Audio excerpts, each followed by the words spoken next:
2ab, या ऐसे कह सकते हैं a square plus 2ab plus b square. और इसमें हमें ये बताना है a square plus 2ab plus b square के प्रकार का व्यंजक कौन है। ठीक, यानी जैसे हम गुणनखंड कोई सरसमीका हमें दी जाएगी तो हम सरसमीका को हल करेंगे और सरसमीका को हल करने के बाद ये देखेंगे क्या इस प्रकार का व्यंजक है। ठीक, ये एक्सरसाइज है 5C। ठीक, तो जैसे पहला सवाल इसमें दिया गया है a square plus 10a plus 16, a square plus 10a plus 16। ठीक, तो हमें करना क्या है, हम सबसे पहले जो पहला पद होगा, जो भी पहला पद होगा उसका निकालेंगे वर्गमूल। ठीक, या फिर ऐसा कर सकते हैं कि ये देखेंगे कि ये किस संख्या का वर्ग है।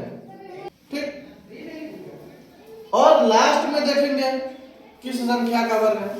तो यहां पर जैसे अगर चर राशियां हैं, चर राशियां का मतलब ऐसी राशियां जिनके मान निरंतर बदलते रहते हैं वो कहलाएंगी चर राशियां, जिनमें जितने एबीसीडी के जो आ जाते हैं जैसे एक्स वाई, ये सारी चर राशियों में गिनती की जाती है। ठीक, और जो अंक होते हैं उनकी गणना हम लोग करते हैं अचर राशि में, क्योंकि उनके मान बदलते नहीं है।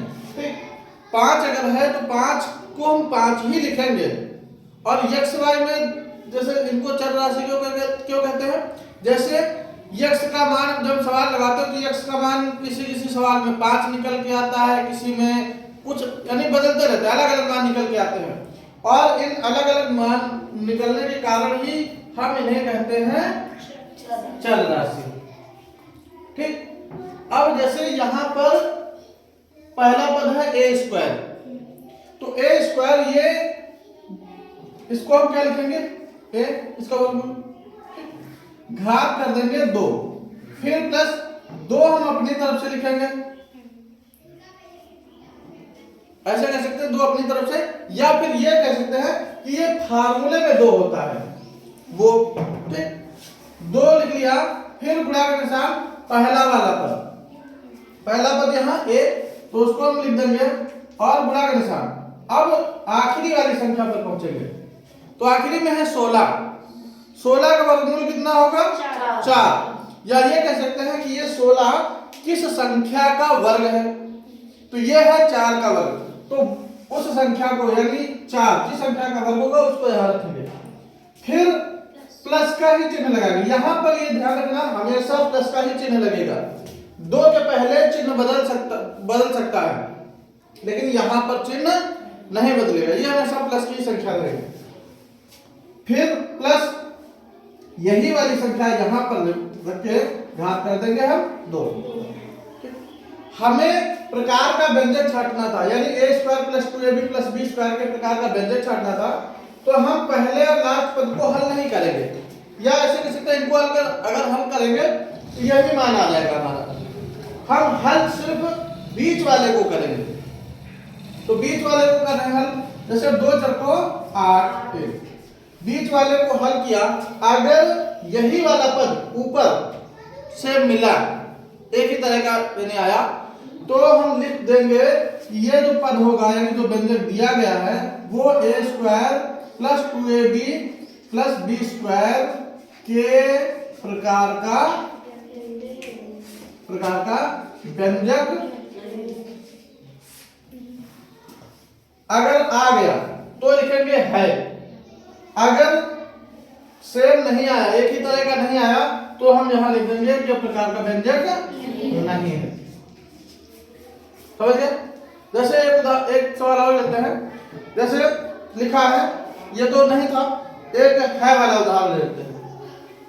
जैसे यहाँ पर 3 नंबर सवाल दिया गया है, पहले का से दिया है x स्क्वायर प्लस 10x और प्लस का 25, x square plus 10x plus का 25। तो इसको भी वैसे ही करेंगे, पहली संख्या का वर्ग, तो कितना आएगा x, यानी ये कह सकते हैं x का ये वर्ग है, क्योंकि घात 2 किसी भी संख्या का वो वर्ग ही उसे कहते हैं, घात 2। फिर प्लस 2 लिखेंगे, पहला वाला पद गुणा में लिख देंगे फिर गुणा का निशान, आखिरी संख्या इसका वर्ग। ये किस संख्या का वर्ग है? 5 का वर्ग है, तो यहाँ पर 5 लिख देंगे। फिर प्लस यही संख्या यहाँ रख के घात कर देंगे 2। ठीक, सिर्फ बीच वाले को हल कर लो। जब व्यंजक छांटना हो तो हम सिर्फ बीच वाले को ही हल करेंगे।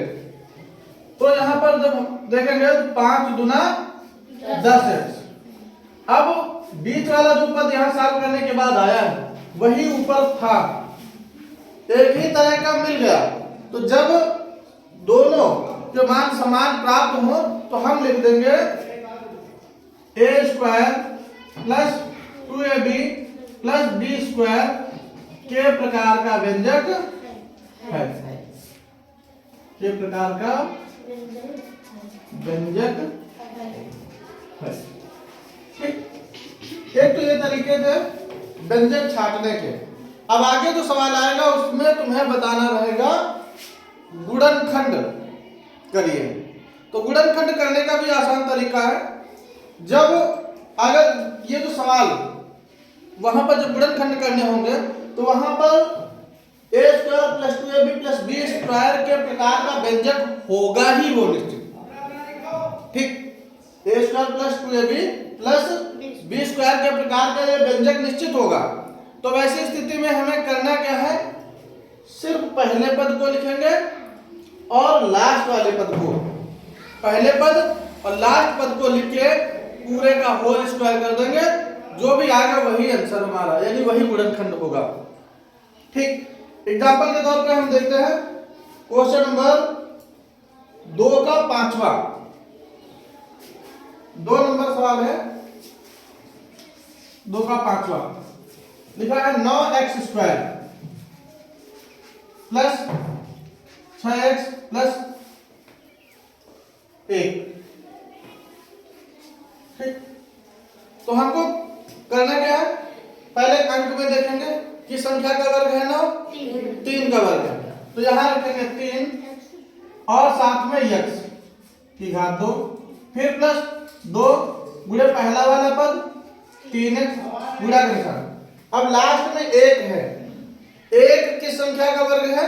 तो 1 ही का वर्ग है, तो यहाँ 1 रख देंगे। फिर यही संख्या यहाँ रख के घात 2।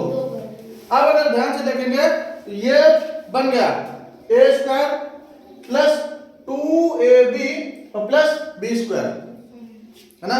a² plus 2ab plus b² के प्रकार का व्यंजक है। तो जब व्यंजक होगा तो हम क्या करेंगे, पहला वाला पद लिखेंगे 3x, फिर प्लस आखिरी वाला पद लिखेंगे और पूरे का होल स्क्वायर कर देंगे। इस तरह से ये हमारा सवाल पूरा हो जाएगा। ठीक, तो बाकी के जो सवाल बचेंगे वो अपने मन से कर सकते हैं। और लास्ट वाले जो सवाल थोड़ा आते हैं वो है थोड़ा समझने वाले हैं। तो ये जरा हम इधर वाला बता रहे हैं।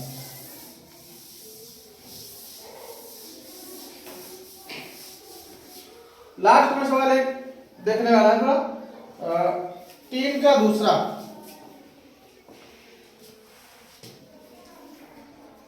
सवाल है p² प्लस 5p और प्लस 25/4। कितने लोगों ने इसको लगा लिया था? काफी लोगों ने लगा लिया होगा। नियम यही लगना है, तो इसमें भी वैसा ही करेंगे। p की घात 2, फिर प्लस, अब क्या लिखेंगे 2। हमने कहा था कि 2 जरूर लिख लेना, 2 फिर गुणा का निशान।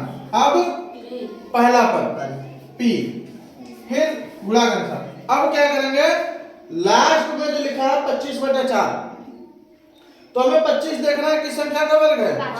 5 का है। तो 5/4 किसका वर्ग है? 2 का, तो 2। तो ये बन के आ गया 5/2।